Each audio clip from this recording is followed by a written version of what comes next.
అయిపోయింది, అది అయిపోయింది.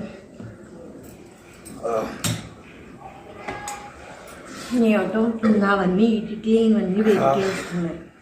చాలా ఇదిగా ఉంది ఇది. సరే ఇప్పుడు ఒక టంగ్ ట్విస్టర్ చెప్పాలి. టంగ్ ట్విస్టర్ తెలుగు టంగ్ ట్విస్టరా, ఇంగ్లీష్ టంగ్ ట్విస్టరా? నువ్వు చెప్పు, నువ్వు ఏ టంగ్ ట్విస్టర్ చెప్పగలవు? టంగ్ ట్విస్టర్స్ అంటే ఏంటి అసలు? నాకు తెలియదు. టంగ్ ట్విస్టర్ అంటే టంగ్ని బాగా ట్విస్ట్ చేసి అలా ఉంది అనమాట. నువ్వు కొంచెం ఇటు పక్కకి జరుగు, కనిపించట్లేదు సరిగ్గా.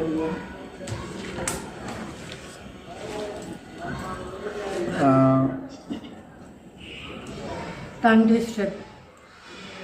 మా కుప్ప కంకర కుప్ప, మా కుక్క కరిచే కుక్క. మా కుప్ప కంకర కుప్ప, మా కుక్క కరిచే కుక్క.